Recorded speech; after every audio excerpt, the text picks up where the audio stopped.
Day, 7 days a week. Get the latest local news, obituaries, police splatter, weather forecast, and more with no paywall. Head to DeWittDailyNews.com to get the local information you need to know.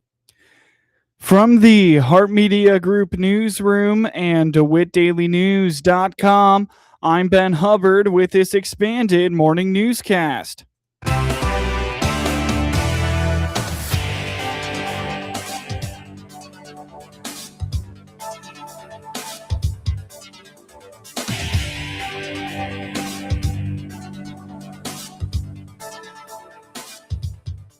Good morning, and thanks for being with us. I'm your host today, Ben Hubbard. The news is brought to you by Baum Chevy Buick in Clinton, your Silverado headquarters, as well as Connexus, offering fiber internet in Clinton. Click their icon on DeWittDailyNews.com to find out more. With students set to be dismissed for the summer next week, Clinton schools will see some noticeable projects tackled this summer. Superintendent Drew Goebel indicates the big summer project will address the deteriorating parking lot at Clinton Junior High School. The plan is to completely rip up the degraded pavement and lay down fresh asphalt across the entire front lot, the main circle drive, and the access road that links around the back of the building. The big thing that we will be doing this summer is the junior high's front parking lot is in bad shape. So that will get a complete, they'll rip it up and they'll lay down more asphalt in that front parking lot, including the circle drive. And then that path, that road that kind of goes back towards the back parking lot. So they're both very similar. So the next summer, I do want to do the back parking lot. So we kind of did it in phases, front this year, do the back. The asphalt, we're talking, $500,000 to if you want to do all of it, just expensive. So that's the big project for this summer. So I'm excited to have a brand new parking lot. The installation of a permanent safety fence wrapped entirely around the elementary school playground will take place this summer. Goebel explains this was prompted directly by student safety needs at CES, serving as a protective barrier to prevent younger children from inadvertently drifting onto neighborhood properties or toward nearby Illini Drive. The other project is the CES will be putting a fence up around the playground. That was a need just for a lot of safety. We have little kids, and you don't want them running into the neighborhoods. Or I know Illini Drive's a little bit. I mean, it would be a run for the little. So we'll be able to. It's safer. They have a fence around that area. So I know fences probably don't look the prettiest, but I gotta put safety. I'm hoping maybe along the front of the fence that's kind of by Illini Drive, we can put like a banner or do something to kind of make it look a little bit nicer. But so that the fence is, I'm hoping we can do something along that. So when you're driving along Illini, Home of the Maroons or something that's on the fence. Cool. I think something. We will do something to make a fence a little bit nicer. So those are the two big things. The parking lot's improvements represent a major financial commitment, with Goebel noting that completely resurfacing the district's paved areas can scale up into a $500,000 expenditure. Coming up shortly on this expanded newscast, Piatt County domestic violence advocate highlights hidden barriers to leaving. One of DeWitt County's popular festivals is set for this weekend with plenty of free fun for all ages. Brent Cordes with the Farmer City Heritage Days Committee explains the annual Heritage Days Festival kicks off tonight and runs through this Saturday at the Farmer City Fairgrounds. Visitors this evening can expect a free community dinner, followed by live music and carnival rides. So it starts on a Thursday night. So we go Thursday through Saturday, so May 28th through May 30th. And where? Well, that was the big news last year. Last year we moved it out to the fairgrounds. So it was kind of nice having it downtown because easier for people to just leave their houses and come into it. The fairgrounds all the way up on kind of the northern end of town. But I think it's a lot better visitor experience to come because you can kind of select the things you want to go to and not have to crawl through the crowd that's there for something else because it's all on top of each other. So it went smashing last year. It was amazing out at the fairgrounds. Very nice. So doing it back out at the fairgrounds again this year, starting on Thursday. Well, let's do the soft start. Let's go to Thursday night. Thursday night, the fun part is from 5 to 7, there's a free community dinner. And it's just that. It's free. So show up and eat. If you wish, leave a donation for yourself or for your neighbor. But if you just want a free sandwich, go for it. That's fine as well. Sons of the American Legion will be serving for that, as they always do. We got folks that paid for it. You got Pearl Trucking. You got Tim and Terry Green. You got Milan Petro Org. You got McDonald's. You got KO Customs. This is going to be a reoccurring theme. Free. But that's because sponsors are paying for it. But now 6 o'clock is when the carnival, well, there's vendors and food trucks open at 4. That really is the first thing that happens on Thursday. 6 o'clock is a big night because carnival opens at 6. It's doing armbands until 10 o'clock. Now that's a big deal because if your kids don't have to go to school Friday, then that's the night that you want to get them out there, get them the armbands, and just let them go crazy for 4 hours. So that's happening. And then at the same time, you got the Dunk Tank, sponsored by Inger Brothers. You got the Cakewalk being put on by some folks that I'm real happy with, the Miss Farmer City DeWitt County Fair Queen group. They'll be doing the Cakewalk, so lots of crowns and tiaras out there. And then a thing called Touch a Truck. And I don't remember Touch a Truck being there last year. So really Thursday night is a great community family night for bring the kids out, take a look at stuff, let them go crazy on the ride. Many of the same activities will take place on Friday, but Cordes notes that parking will be slim due to the evening's main event, the rodeo. Like many of the weekend's activities, admission to the rodeo is free. Friday, a little bit of a repeat with a twist. So 4 o'clock again is when the vendors and food trucks open and all. Just a quick note on parking. So there is a lot of parking out at the fairgrounds, but there is going to be a lot of people there. So always go to the fairgrounds first, and then we have overflow parking areas that we can send you to, and then there are shuttles that go on the regular to bring you from those areas. You might just decide to find out where one of those areas are and just park there anyway. But go to the fairgrounds first because we may not have to be using overflow at that point. So head to that. But those will go until late because we've got stuff coming up later on. The Grandstands Beer Garden open at 4:30. That's important because coming up at 6:30 in the grandstands is the rodeo. The grandstands were packed last year. I mean, packed. So you want to get there as early as you can to start filling in and find your spot in the grandstands for the rodeo. Because why? The rodeo is free and it's incredibly entertaining. So 5 o'clock, Dunk Tank's open. Dunk Tank is back open. 6 o'clock again is the carnival. No armbands on Friday. Just to clarify, that's not going to happen again until Saturday. So Thursday's your armband night. Carnival back open at 6. Rodeo at 6:30, and immediately following the rodeo. So the immediately following is Baum Chevrolet Buick is an amazing sponsor. They sponsor the stage for us for all the acts. And coming up on Friday is a band called Lakeview. There's a song that you might have heard of theirs called Home Team. That's the one that really gets the most play. So Lakeview, it's country, but it's heavy country. I mean, they are take no prisoners. This is the 2020s outlaw country. Saturday will encompass a full day of fun with a particular kid-friendly focus. Cordes says there will be a Portillo-sponsored fun area geared towards children with sensory impairments as well. Saturday. Now it becomes kids time. Okay. At least in the morning, we're going to open up between 8 and 9 o'clock. Breakfast, coffee, food trucks, arts and crafts are going to open. Dunk Tank opens up again in that zone. I think those that are in the Dunk Tank on Saturday morning are probably the braver people. Okay, so big for families. Noon to 4 is like the big kid zone time. So Portillo's, of all things, and Rough Salon are sponsors for the overall kid zone. In there, you've got a cool thing called That Kid Place Mobile Sensory Museum. I've not gone through it. They tell me that the setup for that is that if you've got kids with all of their senses, fantastic, they still enjoy it. But if they are sensory impaired one way or the other, this is also a fantastic thing for them because it stimulates other things. So this is it's called, again, That Kid Place Mobile Sensory Museum. Part of the noon to 4 kids zone. Joyful Bubbles, they added that a couple years ago. It was kind of fun when it was on Main Street. So if you fill a sink with suds and that, you get that top on there and all. Now imagine doing that at about a quarter of an acre worth of bubbles, and then just turn the kids loose. Face painting, unique twist balloons. The Twisted H Farms mobile petting zoo will be there, and of course you get to feed the animals as well. So all that is noon to 4 on Saturday. And all that is free. Again, reoccurring theme. You can come out and enjoy everything for free. I'm doing some arts and crafts, so please buy those. But all the other events and all, because on here you'll see like Joyful Bubbles Facial Painting. Terry and Nicole Nance are paying for those.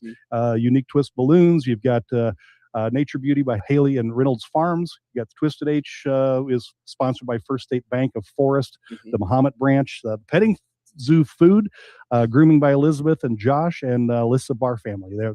So again, everybody has come together to give folks who show up and visit a quote free experience. A new addition from last year's festival will be making a return. Cordes says the children's and adult tractor pulls were a fan favorite in 2025. He adds that the car show will also be taking place Saturday afternoon before the day rounds out with the rodeo and a live performance from Randy Hauser. And then they will take a break between 4 and 5 for dinner. So the carnival will shut down, and then it's back up at 5 o'clock. Bar bands are over. But again, that's during the kids zone from noon to 4. Now, here's a really fun thing that I think was new last year, if not the year before, and that is the Bellflower Lions Club Kiddie and Adult Pedal Tractor Pull. This is a great spectator event. Even if you're not brave enough to hop on and do your best, definitely come watch. So registration for that is at 12:30 if you think you or your child would like to do this. The pulls happen at 1. Wireless Data Net is sponsoring those. So yeah, come on out and watch that. So again, Kids Zone opens at noon, 1 o'clock. You got some pedal tractor pulls going on. The car show, always a big deal in Farmer City. Jimmy puts on just an amazing job. Baum Motor Company is sponsoring that as usual. Registration for the car show is 10 to 1. The show itself officially starts at 2 o'clock, and then it'll go until 4 when they announce the awards. Car show is amazing. They do a great job at that, so great thing to see. Grandstands open at 4:30, and again, good idea to get into the grandstands early because they will fill up. The rodeo, by the way, have you ever seen mutton busting before? Not that I'm aware of. Maybe I haven't. I don't know it. It's a strange term, but it is. You're basically riding sheep. This is a kid's event. Oh, sure. You don't put a guy the size of us on top of a sheep, but you'll put little kids on sheep. So like the bull riders, scaled up.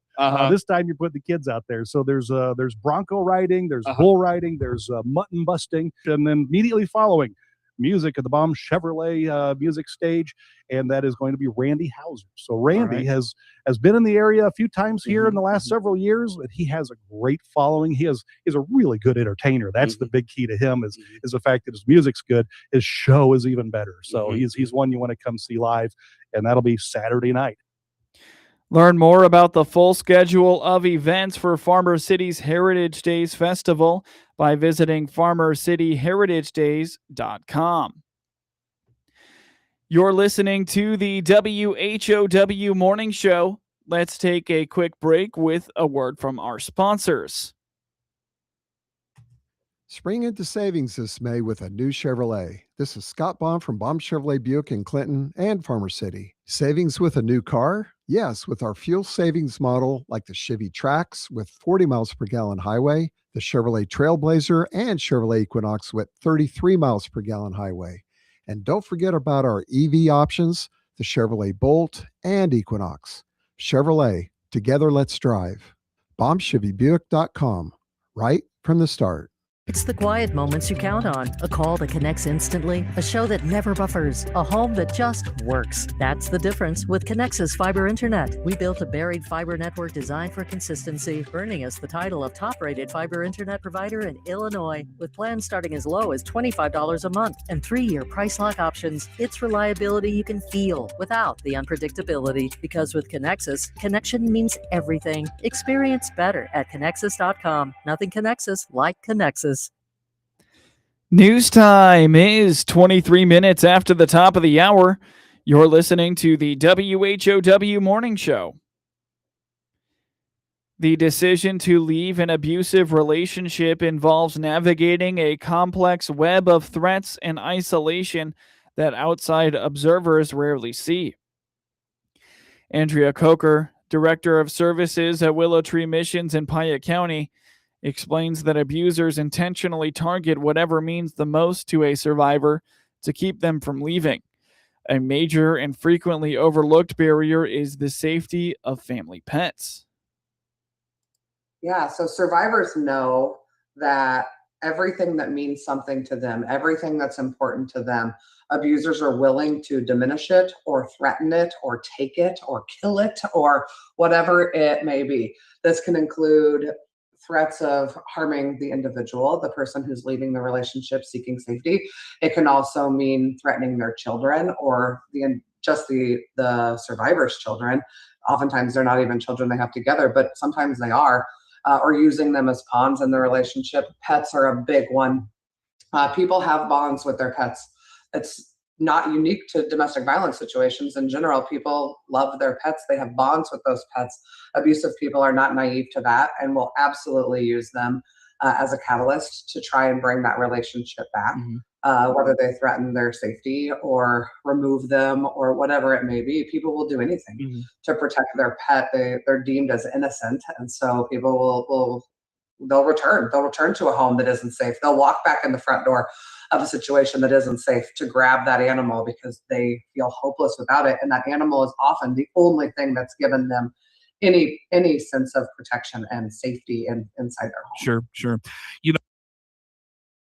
Even when a survivor has a strong external support system, abusers work early on to isolate them and diminish those relationships. Furthermore, Coker points out that victims are often hesitant to seek shelter with loved ones out of a protective fear that they are putting their own family members in immediate danger by showing up. While, sure, they may have a fantastic support system. However, their abusers already worked really hard to diminish that. They've already isolated them. Domestic violence doesn't work if somebody has a support system. So the abuser has already put in the time to diminish those relationships. Not to mention that going there, people who are surviving in these relationships know that by them showing up, everybody else is in danger now too. And they're not likely to seek safety with people that they care about because they don't want to put them in harm's way either, especially if they have already left their relationship a couple of times, because that's the reality. People come and go out of these relationships for an extended period and before they can actually seek safety. So if family members have already supported the survivor a few times, it is possible they'll no longer allow them to come in because they're tired of being part of the cycle, even though that is just part of the story. That's what it takes. However, it can be frustrating for people who are trying to support someone who's leaving the relationship over and over and over again. Makes sense. That makes sense. Because the situation is incredibly dangerous and unpredictable, it becomes easy for outsiders to blame the individual for staying rather than understanding the lack of safe options. For friends and family members wondering how to best support a loved one experiencing domestic violence, Coker stresses that the most impactful thing anyone can do is simply listen. It is hard to watch someone's life be dangerous and unhealthy, to know that someone's children are in a home that you believe is unsafe and that they're seeing things that you don't believe they should be seeing. So it becomes really easy for people to blame the individual who's staying because they don't really know what else to do. That it's perceived that it's this choice to just stay in and make it work. The number one thing that people can do for a loved one or a friend who's experiencing domestic violence is just listen. Whenever people are believed by someone other than their abuser, abusers work really hard at making their victims seem crazy, make them believe that they're crazy, make them believe that nobody else would want them. They make them believe that they're not worthy of relationships outside this incredibly toxic relationship. So whenever someone who is wanting help in their relationship finally gets someone else who's willing to listen to them without judging them, but also without trying to make them fix it, that goes a long way at starting to rebuild someone because they're just believed. They just have somebody to talk to and somebody just believes what they're going through. Abusers work hard to make their victims believe they are crazy or that no one else wants them, making non-judgmental support a vital lifeline. Coker emphasizes that listening without trying to force an immediate fix allows survivors to safely process their situation and takes the first steps towards rebuilding their lives. For more information on Willow Tree Missions, visit willowtreemissions.org or find them on Facebook. If you feel safe, call 217-762-2350. Once again, that phone number is 217-762-2350. You can also stop into the agency's resale shop. Get news anytime from your computer or your mobile device at DeWittDailyNews.com. That's DeWitt County's #1 source for news, sports, police blotter, obituaries, and more. Best of all, it's all free all the time, right at your fingertips whenever you need it at DeWittDailyNews.com. Network news and the local sports reports come your way next.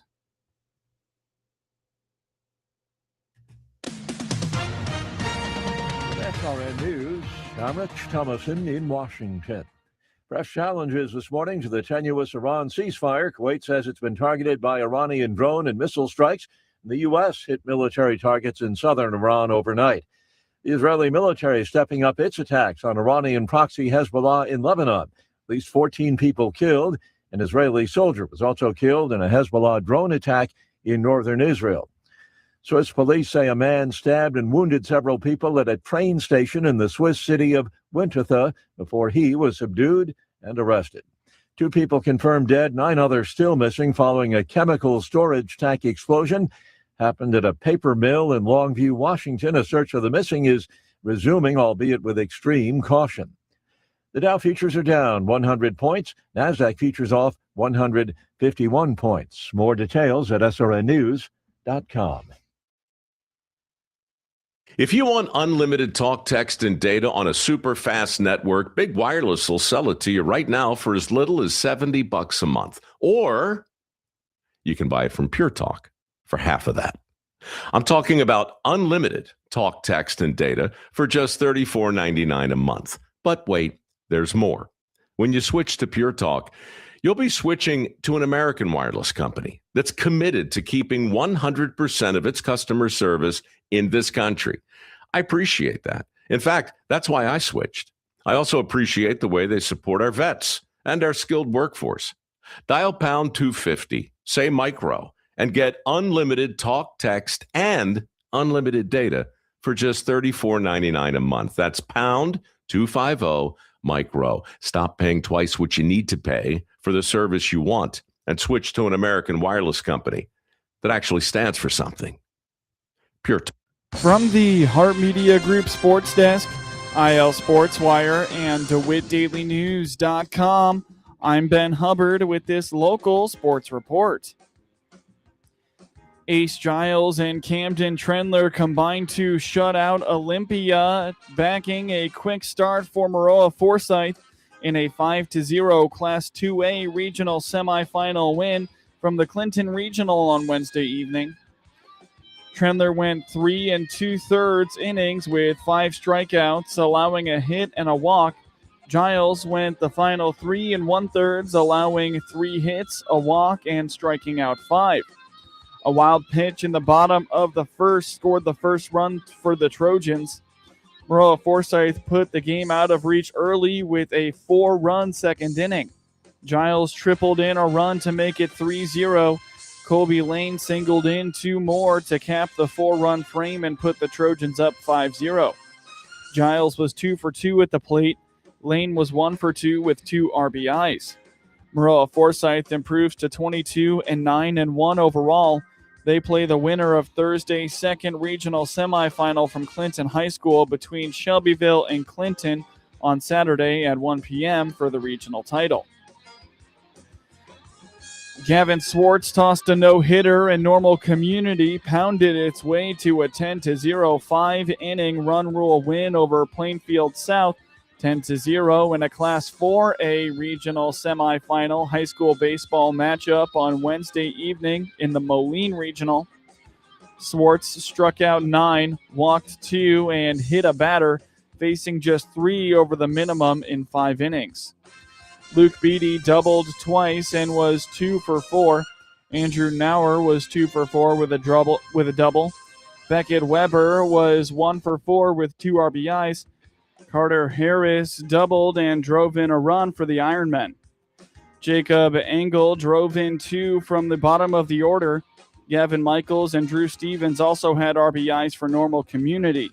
The Ironmen moved to 33-2. They will play the winner of Thursday's matchup between East Moline United and Moline on Saturday for the regional title.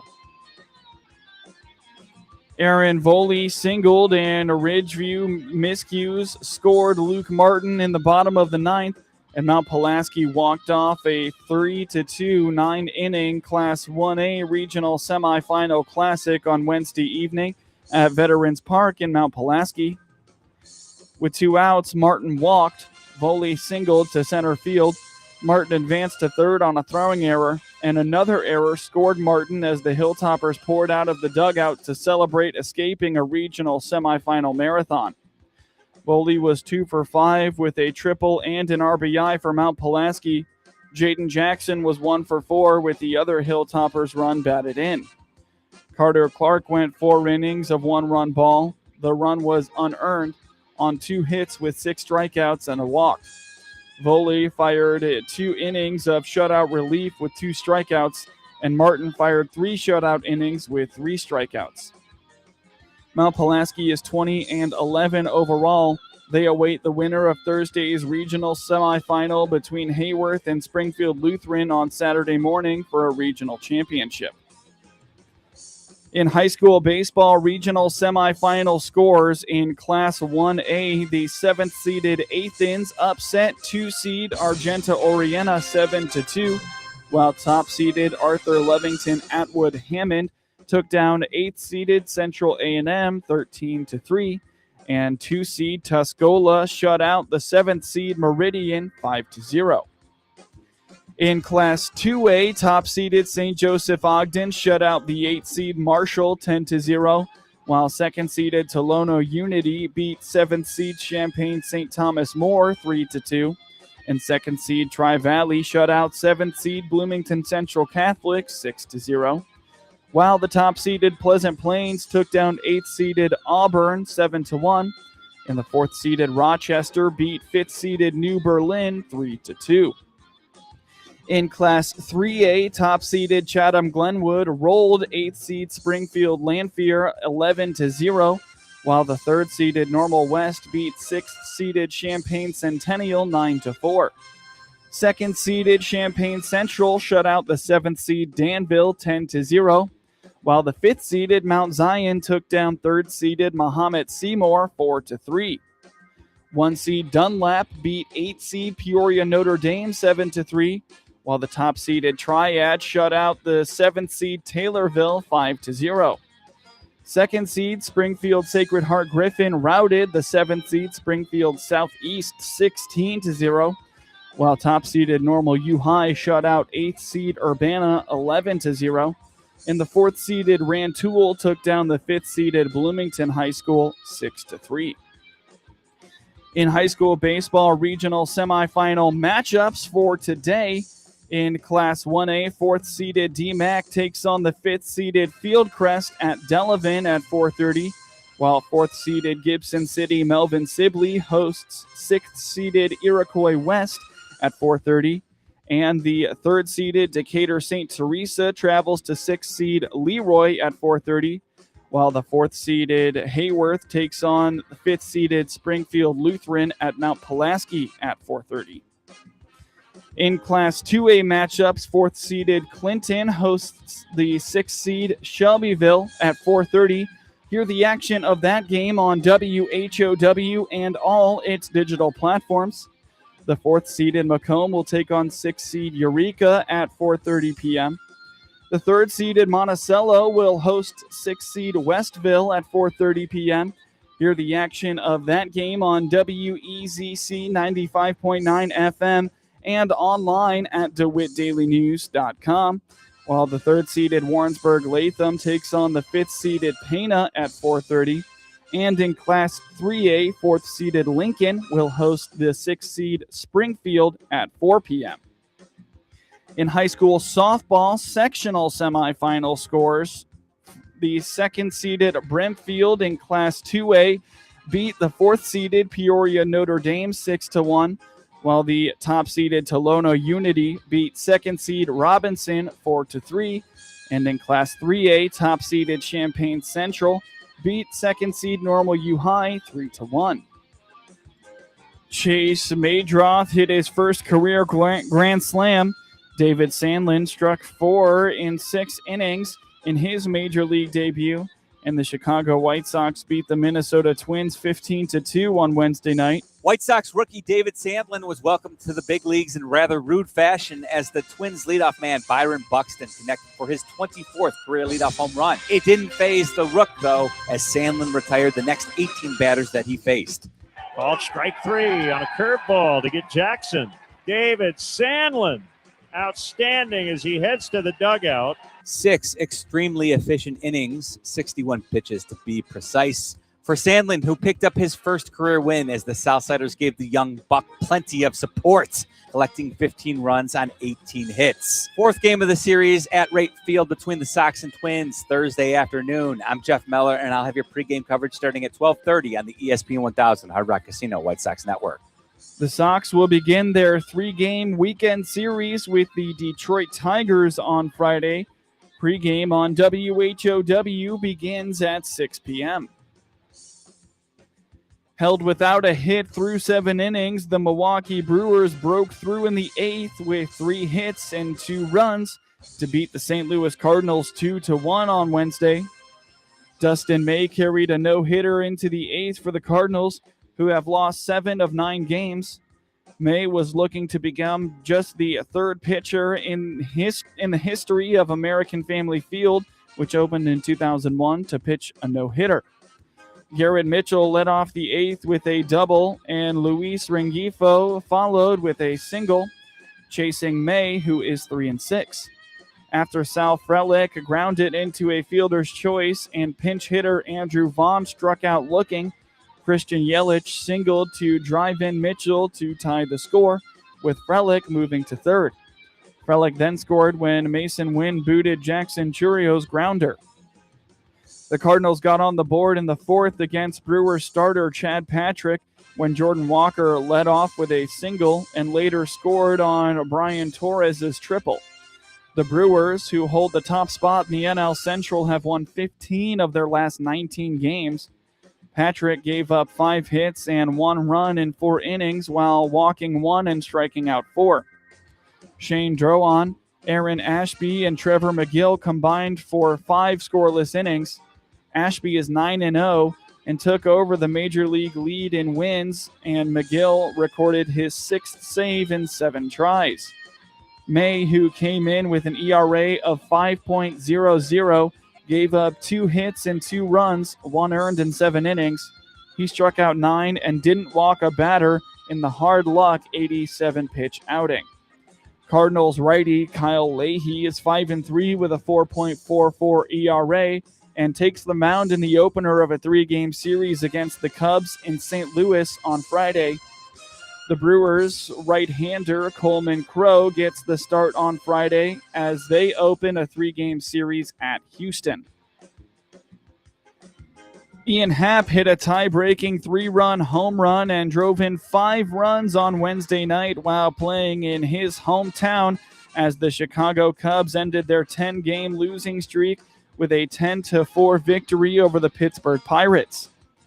Happ's 3-run shot snapped a 4-4 tie and started a 6-run inning that helped the Cubs get their first win since May 15th. Pinch hitter Michael Conforto hit a 2-run homer later in the inning to extend the lead to 10-4. Happ also hit a 2-run single in the first inning to open the scoring and has reached base in each of his last 40 games in Pittsburgh. He was one of 5 Cubs with 2 hits. Brandon Lowe hit a 3-run homer for the Pirates, and rookie Connor Griffin had a solo blast that drew Pittsburgh into a 4-4 tie in the 4th inning. Chicago was just the second team in Major League history to have 2 10-game winning streaks and a 10-game losing streak in the same season, along with the 2017 LA Dodgers. Jacob Webb, who is 1-1, struck out the side in order in the 6th. Johan Ramirez is 2-2 and allowed Happ's home run and was charged with 4 runs in a third of an inning. Neither starter factored in the decision, as Cubs veteran Jamison Taylor and Pirates rookie Bubba Chandler both allowed 4 runs in 5 innings. Taylor has lost his 4 previous starts.